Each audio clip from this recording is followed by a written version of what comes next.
Welcome in. I'm Tim Kalinowski, joined by Nick Giffen. We're talking NFL bad beats from week 9, and not just the classic bad beat, but more of a hidden bad beat. You know, we see through win probability, and often it gets unnoticed. And it's important to note when you're handicapping games for the future, when you look back and do a little self scouting. How did I deserve this win? Did I not deserve this win? I don't like to think about did I not deserve this win. I like to think about it on the other side, but Nick Giffen, you do a tremendous job of laying all of this out. So we have 3 bad beats to share today, and you're going to give us a peek behind the curtain of how we got here. We're going to start with the Dolphins and the Chiefs. This game in Germany, 9:30 a.m. Eastern time start. Kansas City wins the game 21-14. But Nick, you say actually the wrong team won this game according to your metrics. Yeah, 21-14, but our expected score metric had this at Miami 20, Kansas City 16. And, one of the reasons this was flipped before we kind of get into the plays, if we just look at like the game stats, they're pretty similar all around. But I do think this did deserve a slight nod to Miami. They led in yards, first downs. They led an explosive play rate, 8.6% to Kansas City's 7.4%, while Kansas City won the success rate battle 43.4% to 41.4%. So pretty close all around for these two teams. But I do think probably a slight nod to Miami was deserved, as we'll see when we get into these plays. Yeah, we just saw that bizarre lateral play, and I guess here it is again, this one to end the half here for the Kansas City Chiefs. Just how unlucky is a situation like this? Yeah, I mean, what the heck happened here? A little lateral, fumbles, flips, like kind of double lateral, like Miami's lateral and then Kansas City's lateral. Just a weird play. Obviously 7 points on the board here for Kansas City that probably weren't deserved. Probably wouldn't happen if you replay this gazillion times over. It's such a small probability of happening. So big luck swing here to Kansas City. Yeah, that was a big Miami Dolphins fans. Shield your eyes. How about if we look a little further here? We're going to go to the fourth quarter, about 5 minutes left in Miami. They have 1st and 10 at the Kansas City 38. And I don't know what the hell happens here, Nick. How do Dolphins not come away with points? Yeah, I mean, you're 1st and 10, 38, 39. You're close enough to field goal range. I mean, technically it's 55-yarder from where they started that sequence, and they go backward. And they go backward.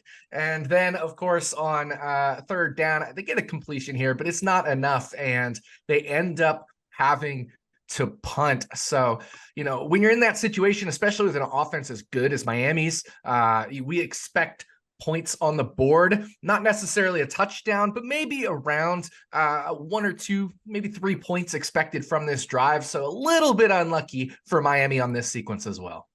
And I'm guessing not just according to the NFL average, but the Dolphins numbers as well. And that I have to think they're in the upper third or upper echelon of teams you would expect to come away with points there. Am I wrong? Absolutely. And we see the same thing here on the final drive. Miami, they can't convert after 1st and 10 at Kansas City's 31. They get a few incompletions here. Now we're on 3rd and 10. We're going to get another incompletion. And this is like the final chance. And I have an overtime bet on this game. I was feeling good after those 2 Raheem Mostert runs. Just a miscommunication there. And then we have 4th down, the fumbled snap. Tua has to fall on it. One little hidden thing about this sequence, Miami wasted a timeout there. They would have had 2 timeouts. And you see that last snap there that Tua was unable to handle. That came with around a minute 5, minute 10 or so left. Even if they had saved that timeout, they could have, that would have turned the ball over on downs, and Kansas City would have had the ball. Miami could have taken 2 quick timeouts. They could have stopped on 1st and 2nd down. Kansas City could run the clock on a 3rd down play, but the play clock still wouldn't have run far enough. Miami would have had a chance to maybe return a punt or fair catch it, do one kind of crazy play. So a little hidden factor there as well that Miami ended up using their 2nd timeout prior to that fumbled play. Yeah, Nick, just because it's been a hot topic with the Miami Dolphins, I have to ask, does the strength of schedule have any play into this? Because I feel like this Miami team has just beaten up on cupcakes, and it's been well documented how they haven't been able to beat teams that are supposedly better than them.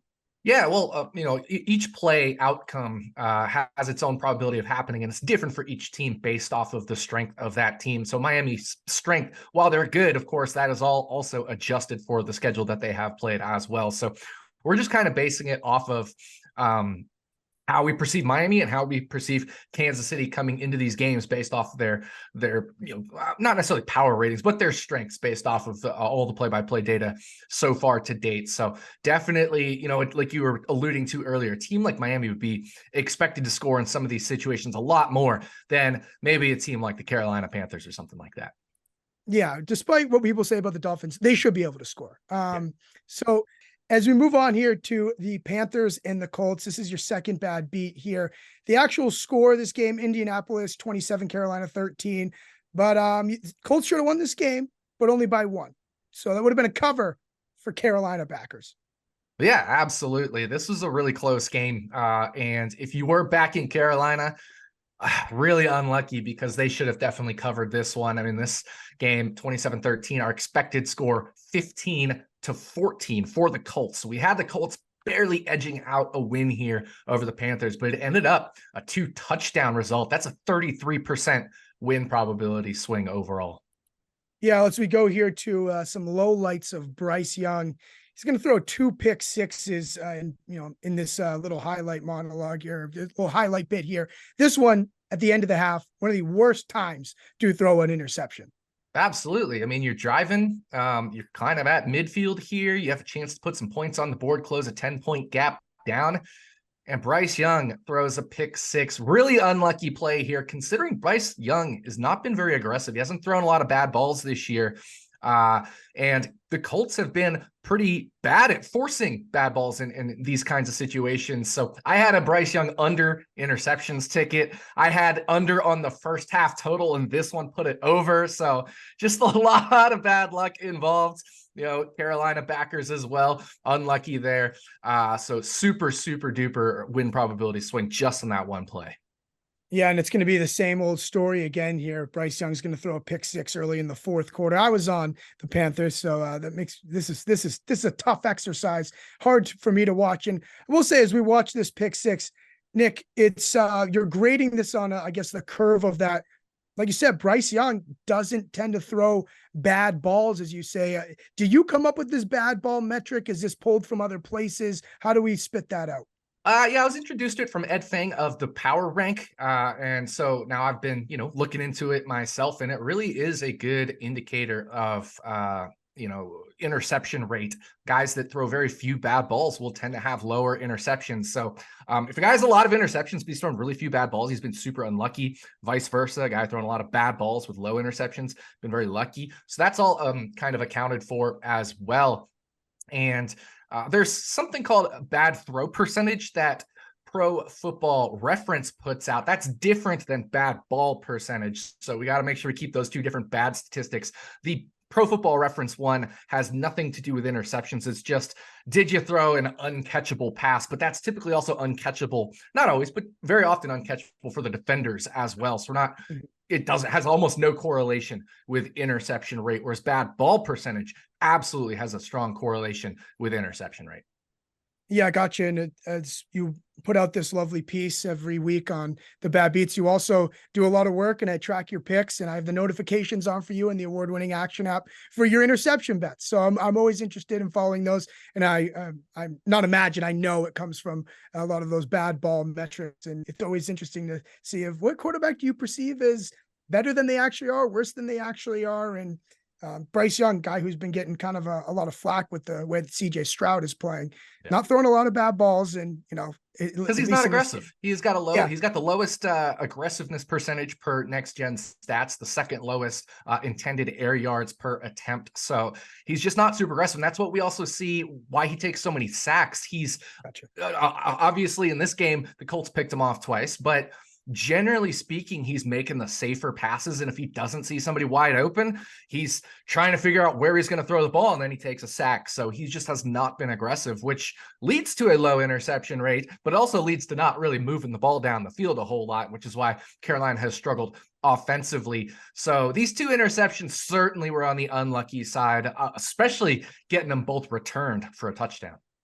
Yeah, and our third bad beat here, Cowboys and the Eagles. Let's keep it going, Nick. I was on the Cowboys +3, one of my favorite NFL bets of the year.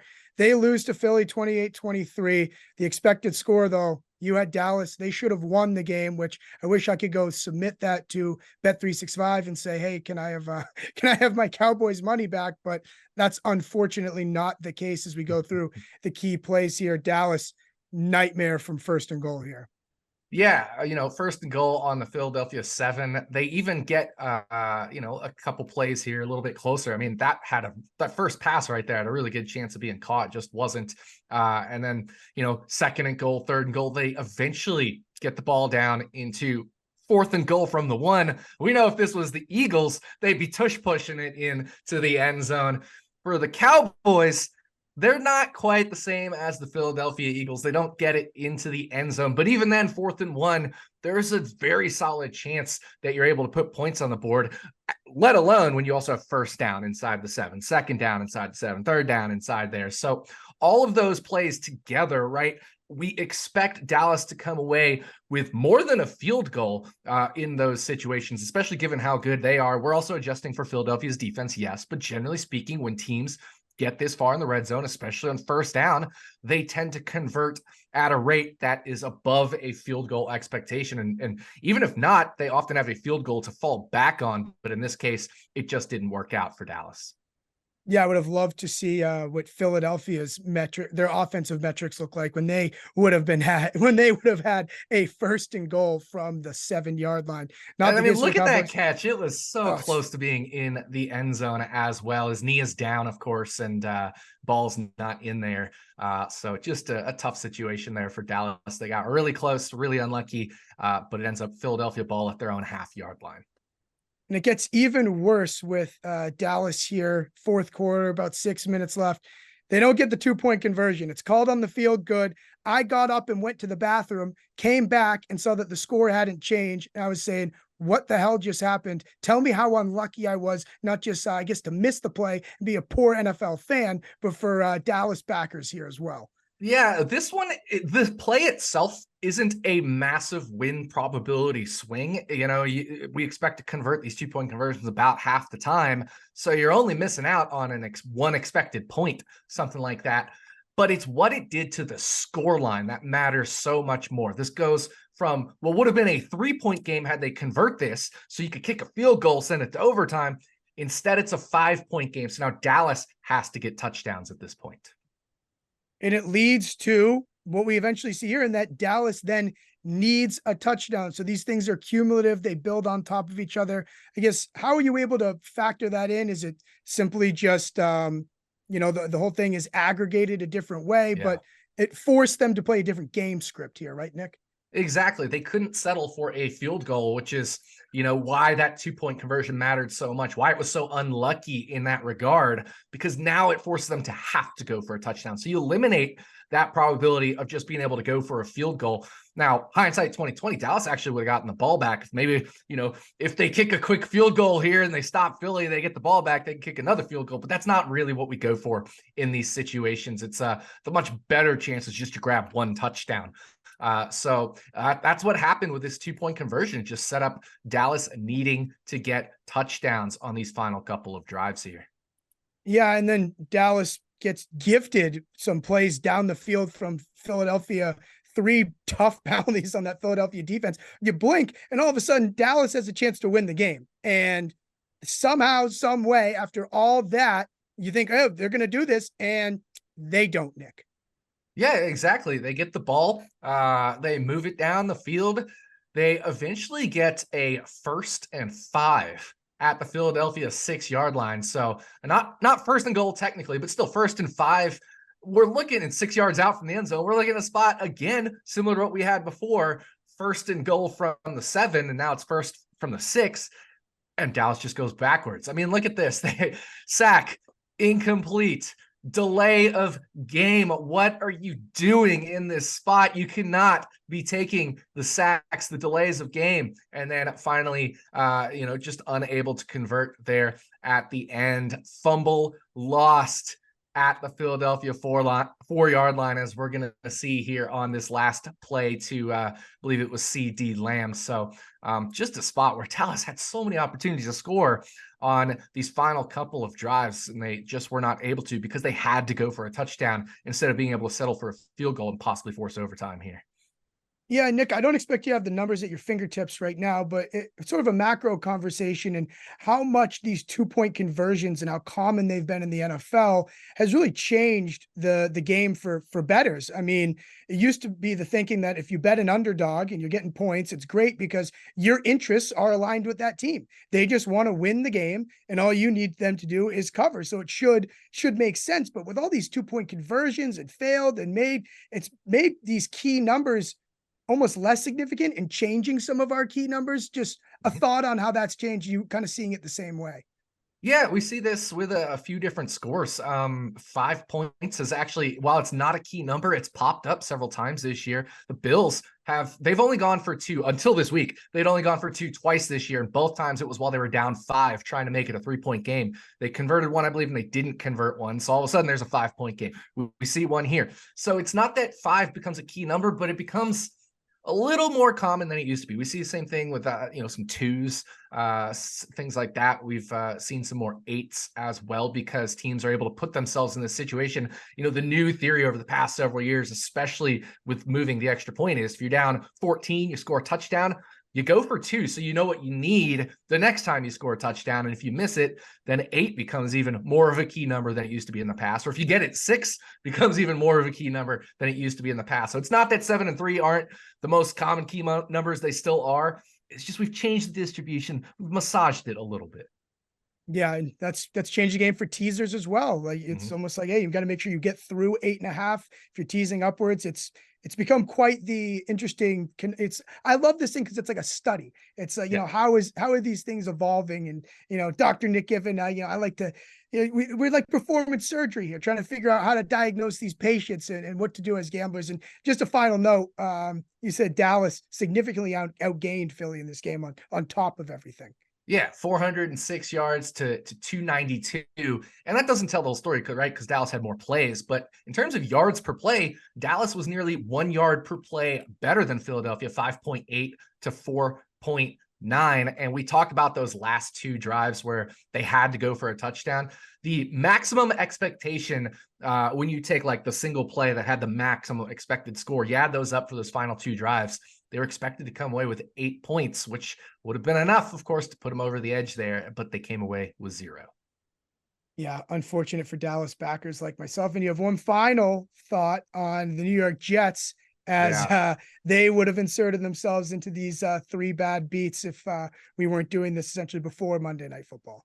Yeah, we had a little technical difficulty, so we're a little behind schedule here. So we got that Monday Night Football game in. Turns out we would have had a new number 1 knocking this Dallas Eagles game out and hopping all the way to number 1. The Jets were the unluckiest team of the week. Not only that, they had the 3rd most unlucky result of the whole season so far. It was that 27-6 game here versus the Chargers. We actually have in our expected score the Jets winning 16-15. Yeah, and now the Jets have to hope that they get the luckiest surgery turnaround of all time, with Aaron Rodgers possibly coming back and teasing that. So we'll look forward to that. Make sure you read all of Nick's work in the Action app online as well. Turn the notifications on for Nick in the award-winning Action app. I know I do, for NASCAR and all things. Love me some Nick Giffen. Can't get enough of it.